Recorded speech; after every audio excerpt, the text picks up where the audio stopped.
www.fullblastradio.com as well as offthecorner.net. You're watching The Fact Project, and The Fact Project is where we try to convey some facts and some information to members of our community. I want to start by first giving a big shout out to the DJ Tiger for making all of this possible. And we have a special guest today. We have Sister Lisa Glassby, who's going to talk to us about violence in our communities. Lisa, can you hear me? Yes, I can. Good morning. Okay, good morning to you. Thank you for joining us today. Thank you.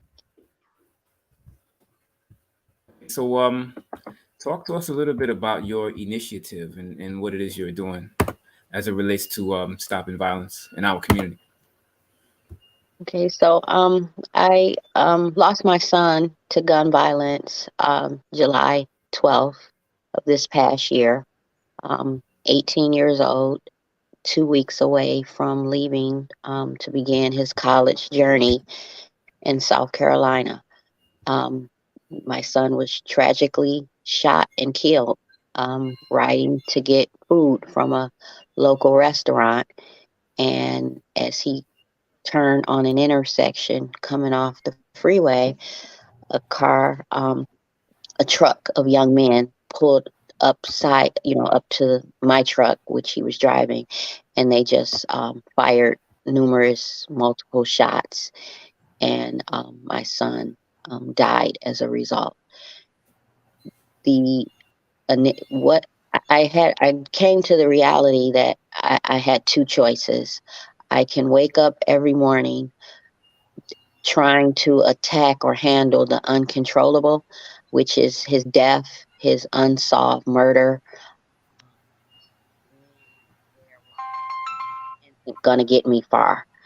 Or I could do something that I felt would have more influence and that I could be more active with, which is starting a nonprofit organization, contributing to and honoring my son's life and legacy. So that's what myself and my family began. Seize the Smoke is the name of the organization that we founded, and it's all about any and every way possible to keep gun violence, the awareness, the pros and cons to all that's involved with this as it relates to gang activity, rap activity, social media activity. Like, we have to keep it in the community, keep it updated, make sure people are aware. And that's what I've been doing. I had a event planned 2 weeks ago at one of the universities in Michigan or Detroit, and the event was canceled. The event, 4 days before the event was scheduled to, start, we got a call from the university saying that there were threats made, which they considered credible. Anonymous calls and social media posts. So immediately the university shut the event down. So first and foremost, as a mother that has lost a child to violence, I am definitely an advocate for protection and making sure any and everything we do is covered and that no other lives are lost, while we're trying to push and promote nonviolence. So but the issue and concern was simply you shut down an activity that had a message, a clear message. I had over 2,800 spectators planning to attend this event, most between the ages of 14 and 21. So you shut the event down and didn't offer me any opportunity to move forward with the message. If we needed to shut the venue down because of security concerns, then let's do it. But to not give me any other opportunity or to not give me a way to get this message out and keep this at the forefront. So that's truly unfortunate. And then not even a week since the event was canceled, two other young men in the same area, the same almost verbatim style of killing and shooting just happened right behind this. So it's one thing, it's me dealing with this as a mother and a parent, but it's the community. We report it, we see it on social media, we get involved, and then it's swept under the rug. It goes away. This is not going to stop. I was even challenged by the mayor's office as to why I chose the name Seize the Smoke instead of Cease. And my simple explanation is cease means to stop. Unfortunately, murder is not going to stop. Seize means to get in front of it, do everything that we can to control it, to get in front of it, to let these murderers know we're here, we're not going anywhere, we're going to make sure we stay in front of this, we're going to follow you, we're going to keep sending information to police departments, to prosecutors office. So that's seizing the smoke. Like that means we're going to not go away. And that's my push. So that's just kind of where I'm at with this. And even with the event being canceled, it only motivated me to keep going. I feel like the one door was closed for a bigger door to open. I just have a faith and belief in God that, yep, you had 2,800 planning to come to this event, but I'm going to open a bigger door and maybe you can get 4,000 in the door. And I've been working with uh, groups from Chicago, nonviolence groups from Chicago, from well, Baltimore is one of the groups or the areas that I was trying to pursue and make contact with. But Jackson, Mississippi, Memphis, Chicago, like there's support. This is not a Detroit thing. This is not an urban city thing. This is a national epidemic, and it's going to take all of us to get control of this. Did they give you any reason as to why they canceled that event? Did they The explain that? re- the reasons they gave was receipt of anonymous calls to the university. No more information than what I just said to you. Okay. And so my thought was my son's murder investigation is very much open and unresolved. Did you reach out to the police department that's handling, my son's case? As the family, would these threats, if you will, have been something that my family needs to be concerned about? No information was given other than what I just shared with you: Okay. anonymous calls and social media posts. Okay. And what state are you in? Michigan.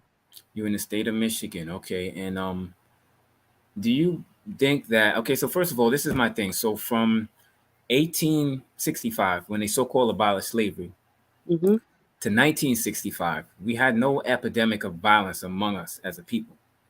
And so that's a century, 100 years of no crime and epidemic or epidemic of crime and violence. In fact, you may know people old enough from the South to tell you that there was a time in the South when you could go to the store and leave your front door open and you would think nothing of it because there was no crime. You could go to bed at night and not lock your front door and think nothing of it because the black community was a low crime community. So the Hmm. question says, what changed from, from after not having violence for 100 years, for a whole century? We weren't always this way. So what facilitates the violence that we see now in our communities, in your opinion?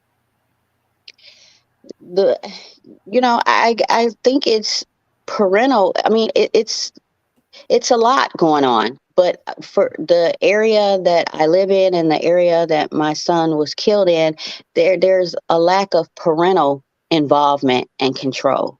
Um, I, going back all those years, even though I wasn't old enough to remember any of that, I'm very aware through stories and information that my grandparents provided, where the community was the family.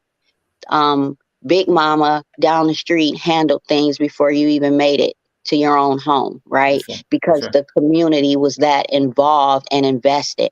I don't see that now. We're not involved, we're not invested, and we're finger pointing, and it's just it's sad. But that would be my answer. I don't think we have the community involvement and support.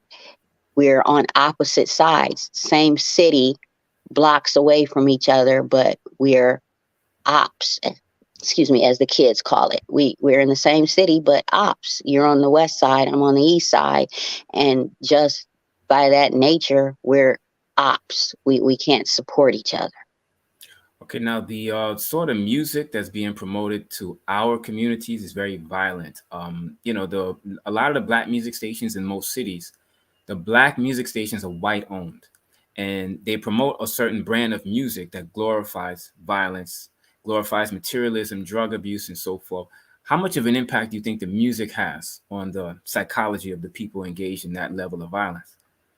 Huge, huge impact. And the event that my family we had planned and will still go forward with for my son involve rappers. I know that rappers have extreme influence over the young people in the community, and I reached out to rappers on the east side of Detroit, the west side of Detroit, the southwest side of Detroit, and I got 9 rappers who committed and came together and did a Stop the Violence song that was going to be released during the halftime show at the celebrity basketball game that we were intending to have. So it was huge. And the thing is, I didn't get any pushback. I mean, obviously, there were rappers that, because of management or their, different things that I probably don't understand from not being in the rap world, but couldn't participate because of contract type issues is what I think I understood. But outside of that, the rappers that joined, and I had Christian rappers, I had the non-drill rappers, and I had 2 requests: that you don't use profanity and that your message is directed and purpose to stop violence.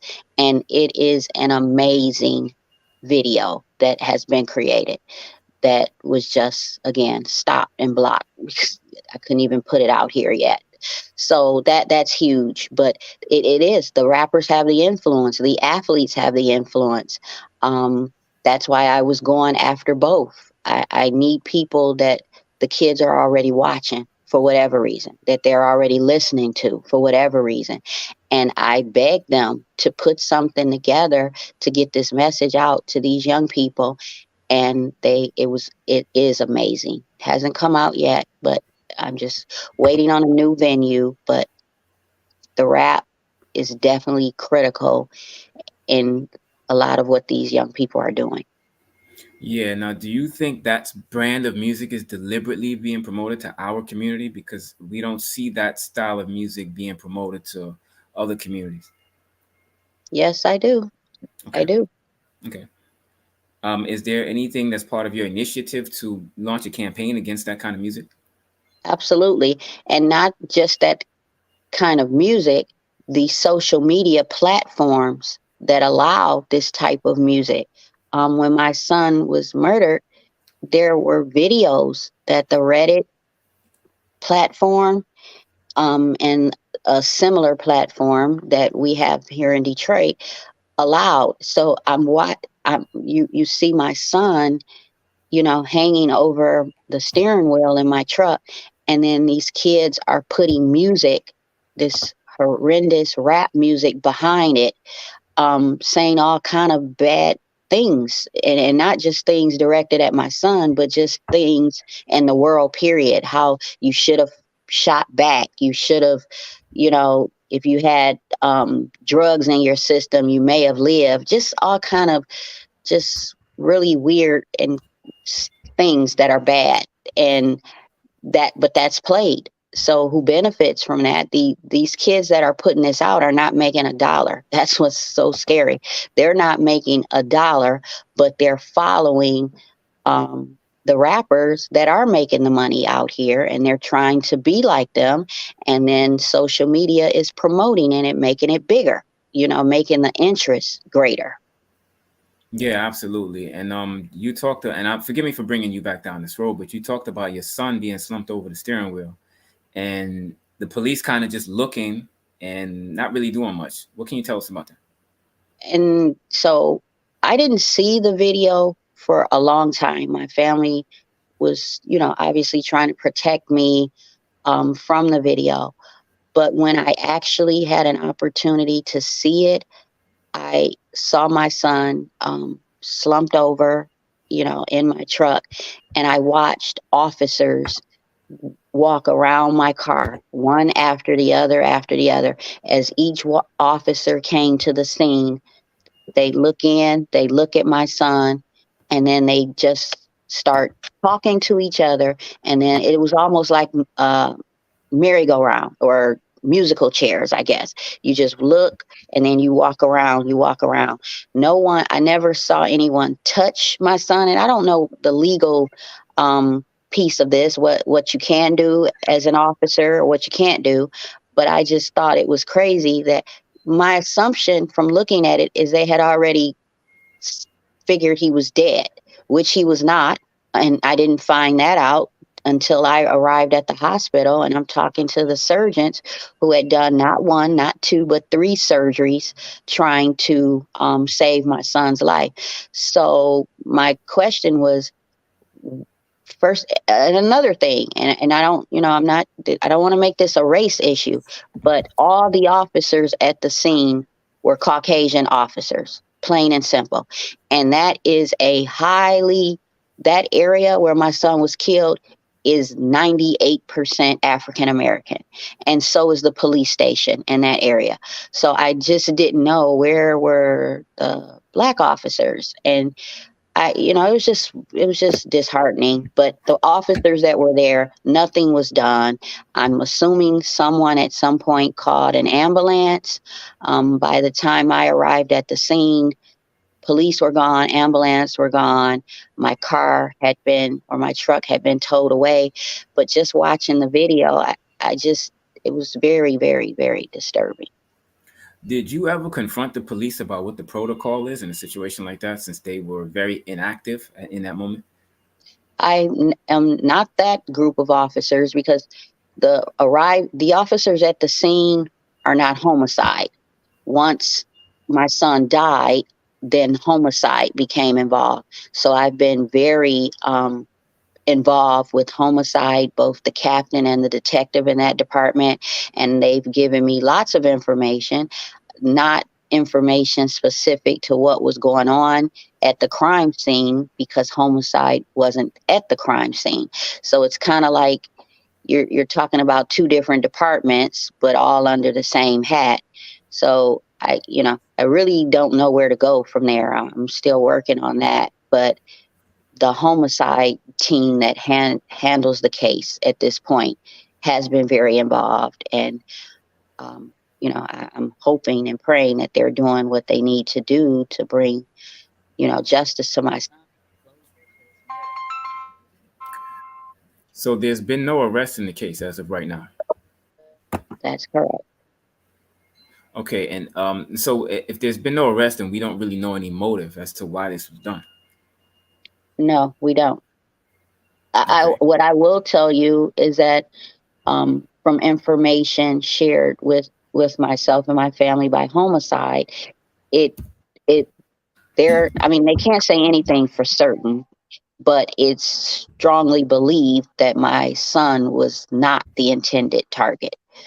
Um, and that's been also information shared on social media and all these other platforms. I mean, these kids are basically naming who the intended victim would have been, and they are also providing information on who the murderers are. So you just don't know here, like,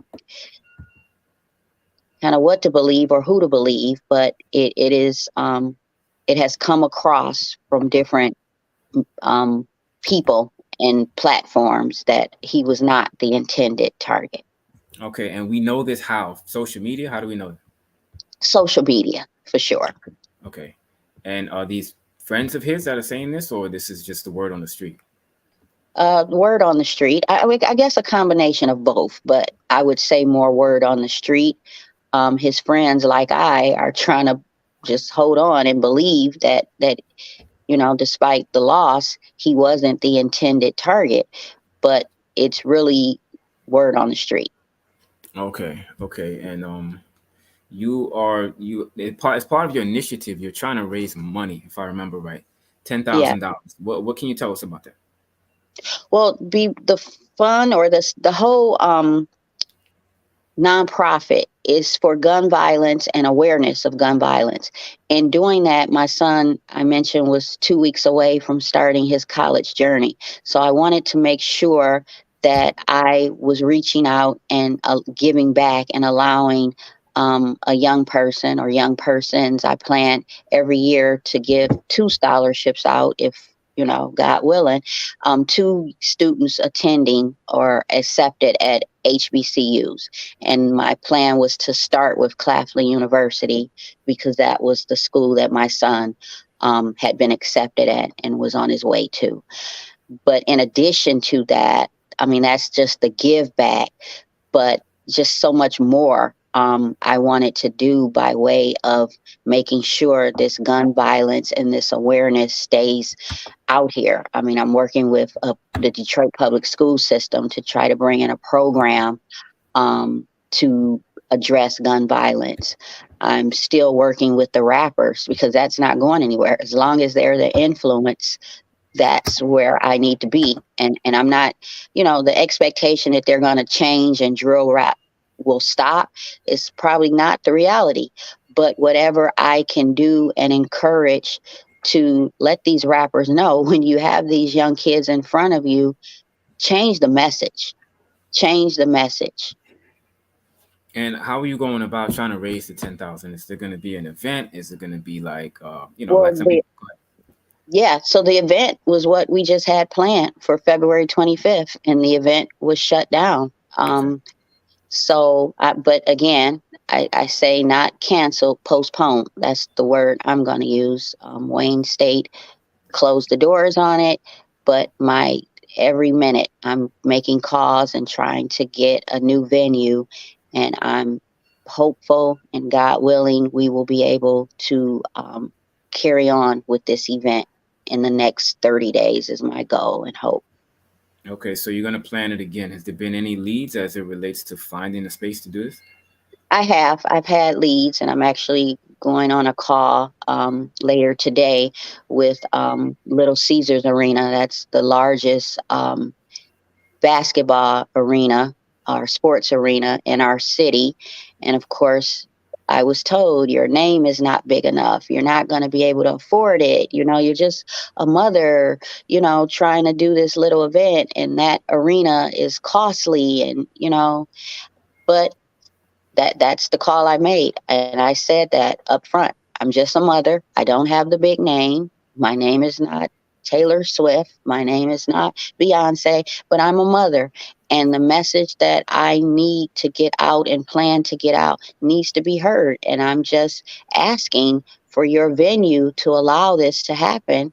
Um, and I'm waiting on calls, which again, I said 1 o'clock today, I should be in communication with Little Caesars Arena to see if they're, willing to support the event. Okay, now obviously you're very driven to get this event done and to promote your message, and they basically trivialized you as just an inconsequential mom. How does that make you feel? That I need to keep my boots on the ground, and the more pushback I get, the harder I need to fight and the faster I need to run.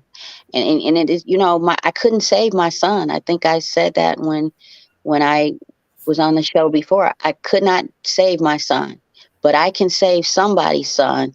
I can save somebody's daughter. And the ways that I'm trying to align this nonprofit is my hope and pledge to do it. And you're gonna get pushback. I think that's just the world around us, but I'm not gonna stop. I'm not gonna stop. I'm gonna keep on. And by the grace of God, we'll get through. to someone, a lot of someone's, you know. So And how much support have you gotten from the community, from the people? I've gotten tremendous support from the school system, from the mental health organization in our area, nonprofit organizations like Detroit has 6 CVI organizations, and 4 of the 6 have been right by my side. They've helped fiscally support the event. They had busloads of kids that they were bringing in for the event. So I've gotten very, very good community support. It was just unfortunate that you go to a university that's right here in the heart of our city, and they did the shutdown. And again, I'm not, if you got information that posed a public safety concern or risk, then I'm for that. Let's shut it down and let's figure out what we need to do to make it happen. Should you have called in other police? You know, we're Tri County. Should you have not called in other support from the police?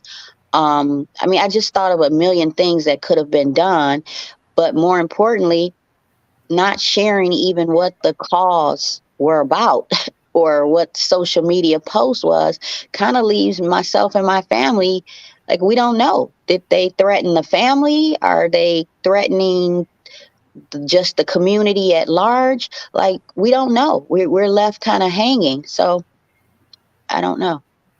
Yeah, now, has there been, as they say in the street, haters? Has there been any haters in our community that has pushed back against what it is you're trying to do?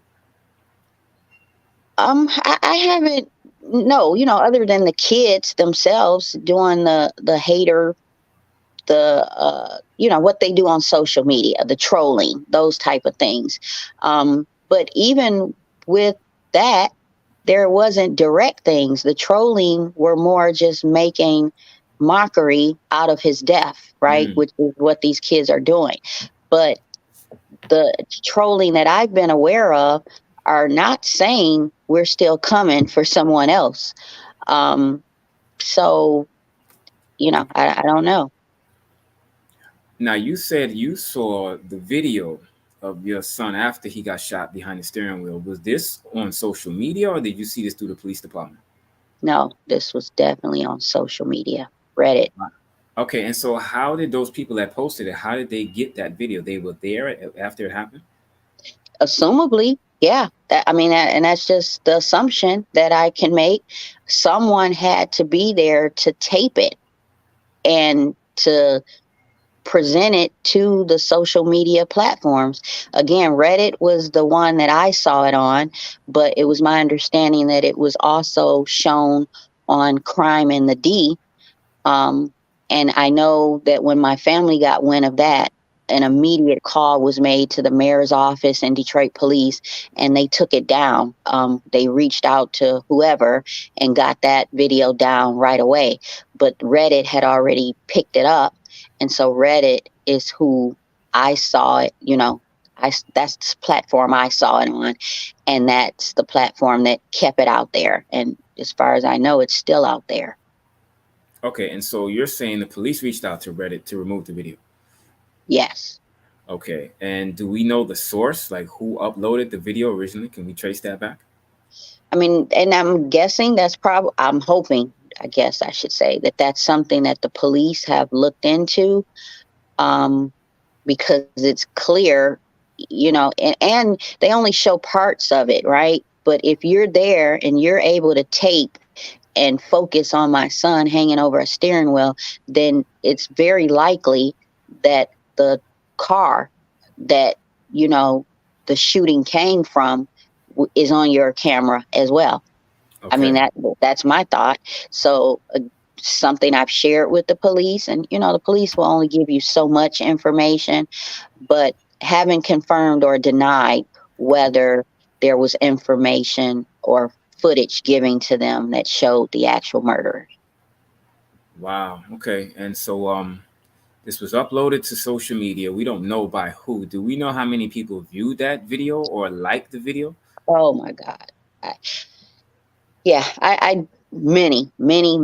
I don't have an exact number, but I know the views were, yeah, the views were enormous. The likes, not sure about the likes, and I guess you probably had likes, and then you probably had dislikes. I don't even know how all this social media works, but the what I know for sure is that the views were well over probably 60,000. Wow. And were there any comments? Did you know of any comments that were made about the video? Oh yes, I you know took time that I didn't have or want to do to read comments, and I would honestly say, and it made me feel good to see the positive comments. The people that were saying, this is a kid, he was on his way to college, this, a lot of those things. And, you didn't take him from just his family, you took him from a community, those things. So very, very positive messages. But then you had the other messages where they're saying, he shouldn't have been in the street. Attacks against me as a mother. The mother should have got him out of here. And the mother was on her way getting him out of here to college. He had just turned 18. But attacks against me that you allowed your son to rap. If you allow him to rap and the rap game, then you're encouraging or supporting whatever comes with the rap. So, you had all of that. And, I don't know. I supported my son on everything. He was all American. He played basketball, baseball, football from 5 years old all the way through high school.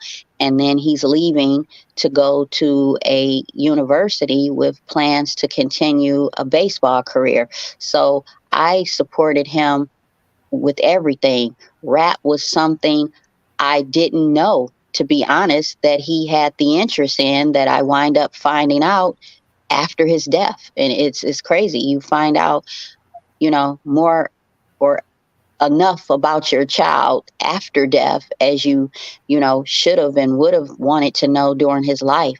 But, I knew he did rap for hobby, but I had no idea that he had 13,000 followers. I think I heard that from the police. He had 13,000 followers. I also talked with a producer that shared that his style of rap was not the drill rap. It wasn't the shoot 'em up, bang, bang. It was more, let's make this money and get your family out of the city, get your family to the next step.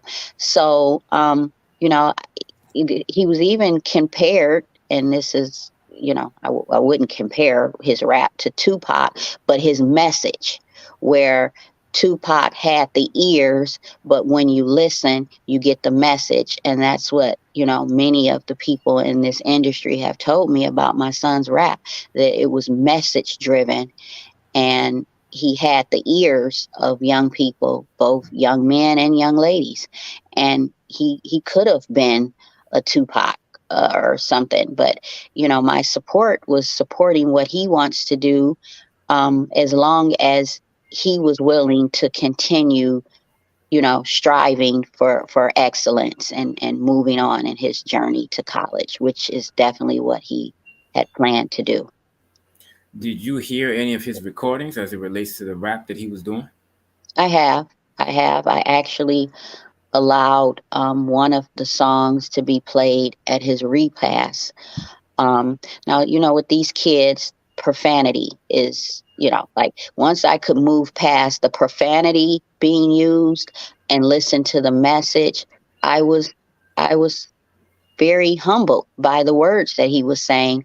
The song that I allowed to be played at his repast, he was basically giving me a message that he knows, mama, you don't want me doing this, but this is what I'm going to do to get us out of here, right? And so I just listened to this, like, he was determined. He's going to be successful, and in the midst of his success, he wanted bigger and better things for himself and his family. And there were other videos that lots of people have called to ask me to listen to. There were so many that I couldn't possibly listen to all of this, but different friends of his, the parents of his friends would call me and say, "Did you hear this song? I was really listening to this song, and the words were empowering."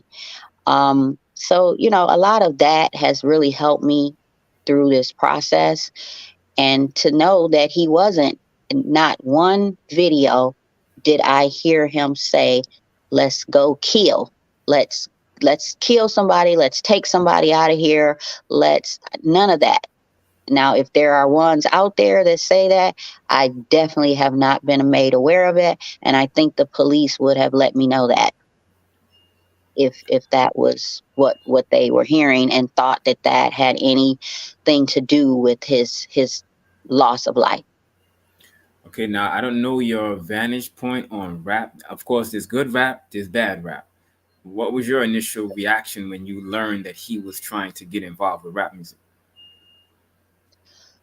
Well, because I didn't know about, so I heard that he was doing like little local contests or competitions or whatever.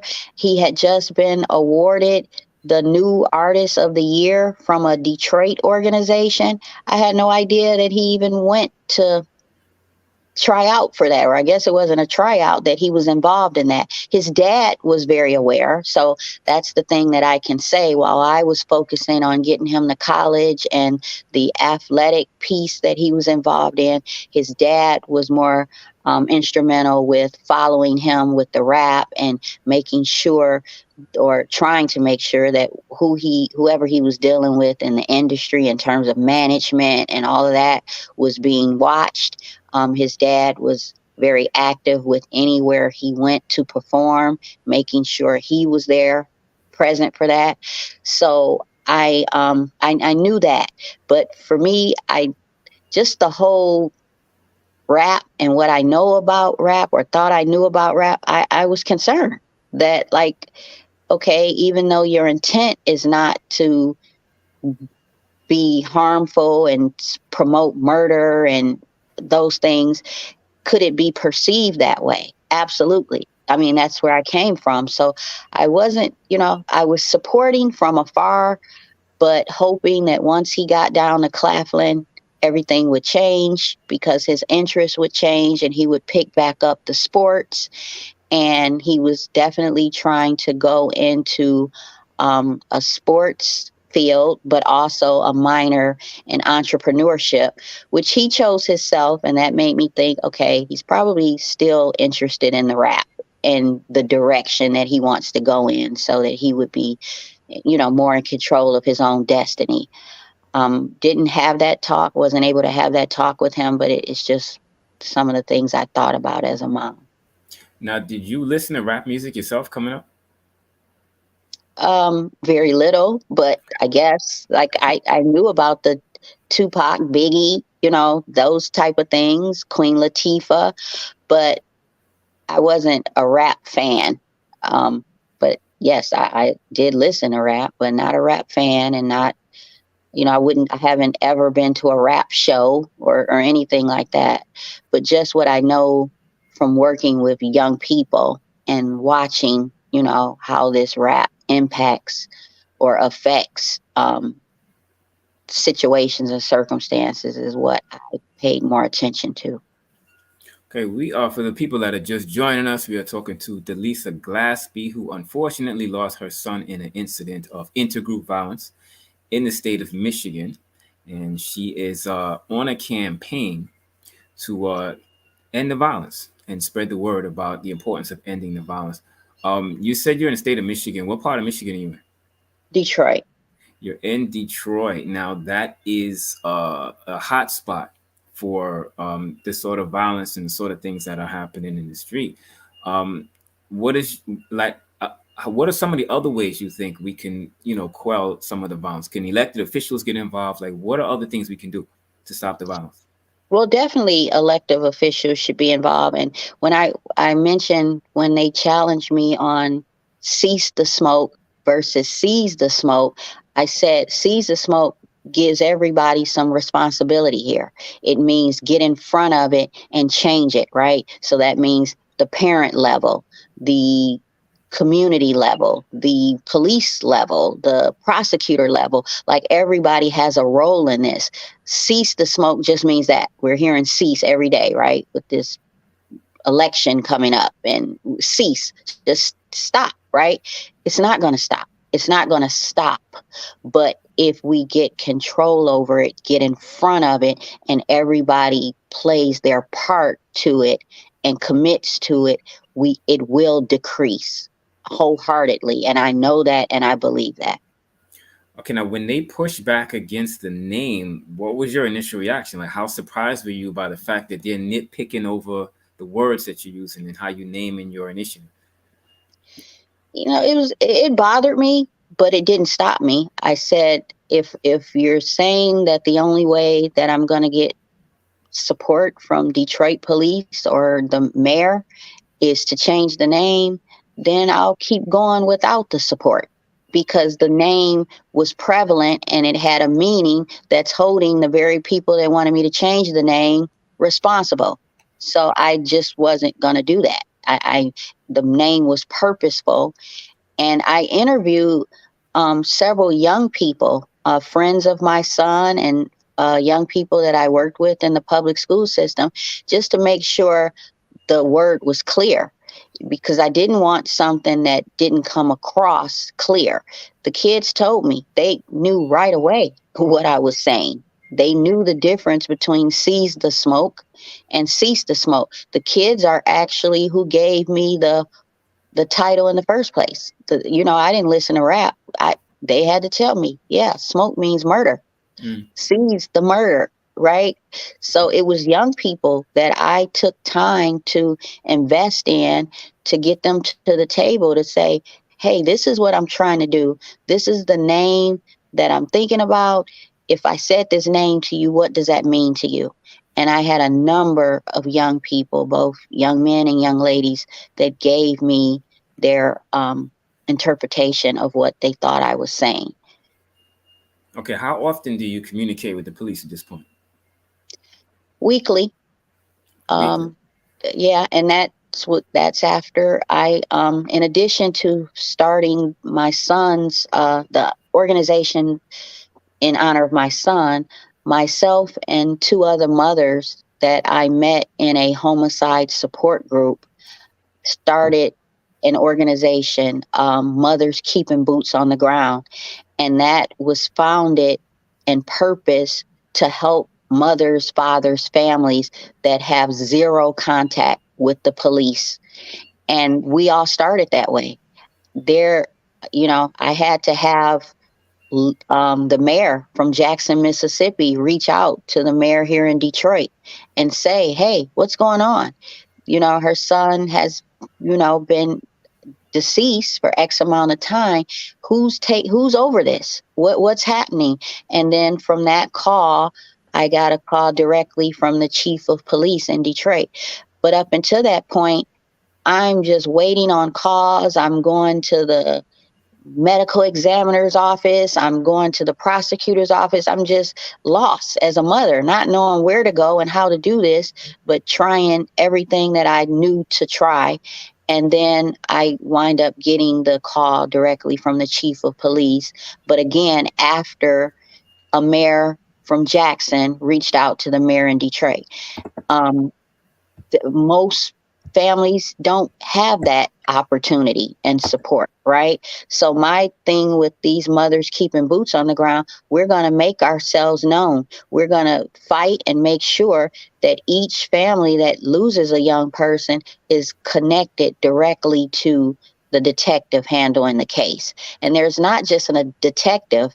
Myself and Khalil's dad, after pushing and making numerous calls, we were able to come in and meet with the whole team, a team of 12 that had the captain, the sergeant, the lieutenant, the analyst, the detective team. There's there's your lead detective, and then you have the team around the lead detective. We were able to meet each and every one of them and ask each of them questions and had each of them share with us what their role is as it relates to solving the murder of our son. So I took that experience and got with two other mothers who were experiencing very similar lack of activity. And we went down to the headquarters, the homicide office, with our hoodies, our combat boots, our photos of our kids, and each of us had our families, our individual family support and community support.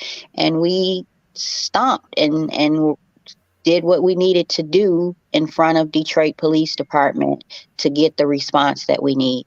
Immediately following that is when we were all provided with the protocol on what happens. After a murder, you should get a phone call within 24 hours. After the 24-hour call, you should get a letter identifying who the detective is assigned to your case. So everything that we didn't know was provided to us, and now we've made public. We, with our nonprofit, we have a hotline. You call us, you share, and we pick it up, and we try our best to connect you as soon as possible with the team leading your child's murder investigation. Now, did they go through all of those steps that you talked about, the phone call, the letters, and so forth? Did they go through all of those steps? No, not initially, not at all. Myself and the ladies just met last week, and we said we had yet to get our letter. No, we did Wow. not. Wow. Okay, so now when you do have to deal with them, unfortunately, every week you have to deal with the police. What is their attitude? Are they seem like they're trying to be helpful, or do they seem kind of cold and callous, like they're just going through the motions? No, I felt going through the motions initially, but now I don't. I do feel like they are really trying to solve this. We're Yeah, I definitely have that belief. Okay, and what was their response to your demonstration when everyone came and showed up at the police station? Well, they knew that we were coming. We weren't keeping secrets. we Okay. we weren't keeping secrets, and we weren't asking for permission. We were letting it be known that this was our plan and we were coming to do this. And then we actually have now been invited and encouraged to be part of a task force for the Detroit Police Department, where because many families either don't know the route to take, don't have the resources or the support to go in certain directions, that you simply call us, and we're going to make the call and find out for you who the detective is assigned to your case, who the captain is over your case, and go through the protocol that we now know. Have you got the letter? Did you get the phone call? Where are you at? So they've invited us in to assist them with that. And I thought that was huge. So this has become a whole nother endeavor. You're spinning this into something else, helping other people. Yes. Wow, that's incredible. That's great. Now you said the mayor of Jackson called the mayor of Michigan. You care to say the names? I think we should put everybody's name on there. Yes, the mayor of Jackson is Chokwe Lumumba. Chokwe Lumumba. Yes, and then Mayor Duggan is the mayor here in the city of Detroit. And I'll tell you, Duggan responded quickly. I thought, he gets the call from Jackson Mayor, and Duggan made contact immediately with Chief White, and I was contacted within probably 2 days from that call from Mayor giving it to Chief White. Chief White called me directly and said he had been contacted by the mayor and he wanted to know where was I at, what had happened, and I guess what bothered me, and I don't know if it bothers me, it's the reality how many murders are happening daily in the city, but he didn't know anything about my son's case. And he simply took me from the back. What day did it happen? When did it happen? Where did it happen? And, but he took the time to do that. I just thought, wow, well, maybe I would have thought he should have known this, maybe. But then between the time that I had my initial meeting with the detective assigned to my son's case, 11 young people were killed from Wow. July 12th, which was the day my son died, or he was shot on July 11th. From that day to the day I actually met with the detective, 11 other young people between the ages of 13 and 21 had been killed. And I was watching it every day. I was watching. And I said, this is why I can't get a call, because they don't, by the time they pick up the phone to call me, you have two other murders. And what was really concerning, all in the same area for the most part. I mean, I think some of them may have been on different sides of town, but I was just watching for sure the area that my son was killed in, because I'm thinking, this, what's going on in this area specifically? Like, where is this coming from, and why is it happening, in this particular area? But I knew the day that I went and met with the detective, before he could even tell me how many other cases he had, I said, I already know. I know. Now, somebody knows something, in the community. Has the community been helpful? Are they cooperating with the police? No, I don't think so. We did the whole Crime Stopper thing where we, Crime Stopper did the interview with myself and my family. They provided us with posters and flyers. We went around the whole city and put, not the whole city, the area where he was killed, and put up the signs in gas stations, grocery stores, um, restaurants. But to my knowledge, and as of today, there has not been any information given to the police that has resulted in an arrest, even an arrest. So, although we know members of the community, someone knows something. No one's talking. No one's saying anything. No. Wow, wow, that's amazing. That lack of group solidarity, that lack of loyalty to the group, is something we definitely have to work on. You That's mentioned it. earlier, we talked about the media. Is your group going to launch a campaign against media that's promoting this kind of music? Because I'm involved in an initiative called Clear the Airwaves, the Clear the Airwaves Project, Hmm. and that's the goal of the Clear the Airwaves Project. So, is your organization looking towards boycotting the media in any way? I don't know. I don't know that we've talked necessarily about boycotting the media, but the change in legislation, because that's what's so media. I mean, if we're talking local media, I've gotten tremendous support from local media. Each time that I've been interviewed, they come out in, you know, groups. It's not just one media station coming out. It's usually two, three, four. It's the newspaper. So the media, I think, definitely has been supportive in keeping this out there. It's the social media platforms that I'm talking about, which is a different form of media. And that, yeah, that's really where I want to go, in the direction that I want to go in. Um, these I didn't even know what Reddit was. I think the last time I talked on your show, one of the callers let me know that Reddit is owned by Serena Williams' husband. And then I just did my homework. Not long after that, he sold it, so he's not over it anymore. Um, or I don't know if that's even true, but that's what it looks like when you do your research on it, that it's not even under him anymore.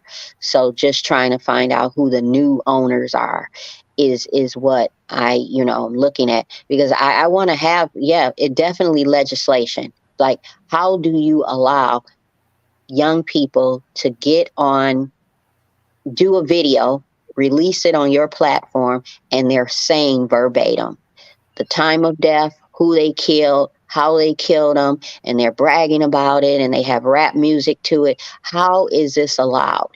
And I've been told that there's some entertainment clause that kids sign. First of all, kids. kids can't sign anything. They shouldn't be able to, right? Right. So how do you allow or present something to a kid that says you sign this and then this keeps you free of any um attack by the police. Like it's for entertainment purposes only. So you can say, I mean, there's a video out. No, there's more than a video out. There's several videos out where there are two young men rapping that are given verbatim the details of my son's death. And Wow. they're still walking around the city of Detroit. And when you talk to the police, they're telling you all of this about how they have to get the information, then they have to prove it to be true, and then it's this little clause that says if these young people sign this entertainment document, that you can't even use what they said against them. It's solely for entertainment, and that is BS. That is the part that something has to change on. Okay, you are in. We're about to wrap up the hour, but you're currently still working on finding a venue for your Yes, sir. event. How can people help you? How can the community help you? Well, I'm trying to, again, I have the call this afternoon with Little Caesars Arena. Yeah. The cost is the big thing. I paid for Wayne State. We had Wayne State secured, and they refunded the two organizations, the two CVI organizations that help support me. So they refunded that to me, which stopped me dead smack in the tracks of getting another venue the next day. We had another venue ready to let us come in. They knew the details of it, but they needed to be paid. I reached out to Wayne State and I said, refund the money so I can go take care of this other venue opportunity. And they wouldn't do it. They said, oh, we have to follow our financial protocol and we have to pay back the payee directly. It was just so much mess. But I'm determined to find another venue.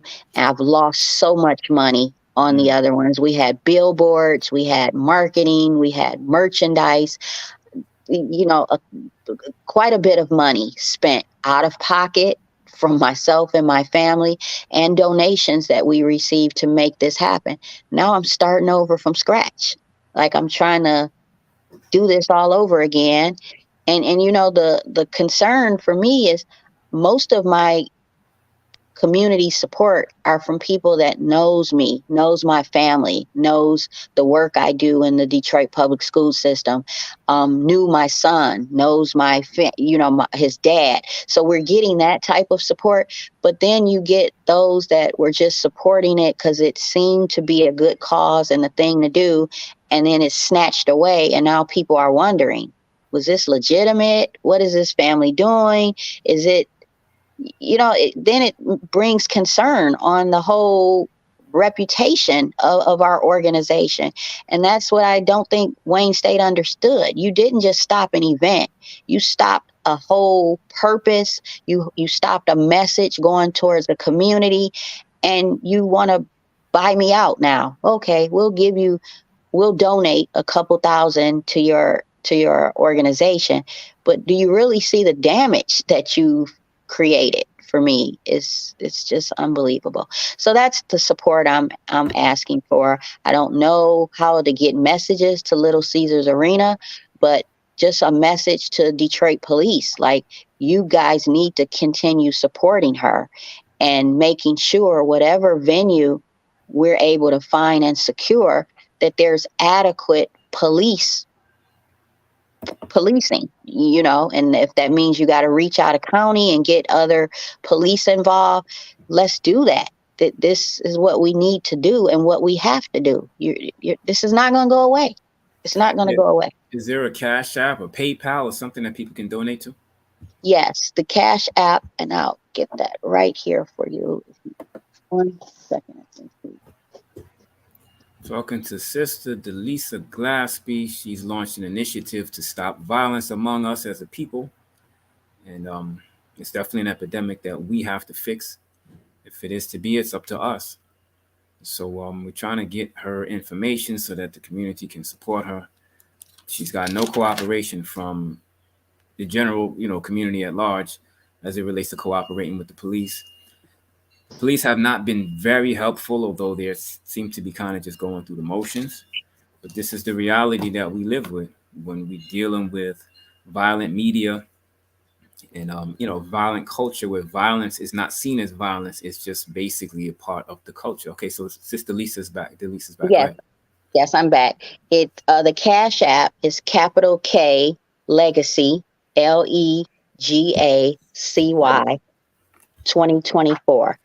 That would have been for Khalil Legacy 2024. Okay, so K Legacy 2024. 2024. Okay. So, and that's you said Cash App, right? That's Cash App. And then Zelle is 313-283-0999.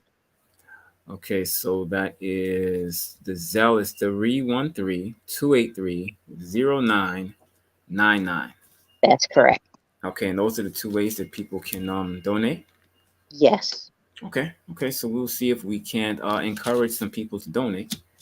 And Well, I think we're gonna have to. It's such a serious issue. I think we're gonna have to reschedule and follow up with you to see, in a yeah, couple of weeks if you've gotten the venue and how much further you've gotten with what it yes. is you're trying to do. Yes. Well, thank you very much. And I appreciate all of you and all of your listeners. And it's each one reach one. So That's each where one I'm at. reach one. Yeah. Yes. Okay, Sister Delisa, thank you much for joining us, and we will Thank reach you. out to you again, and we will have you back again soon. Okay. Thank you. All Okay. right. Enjoy your day. Thank you. Bye bye.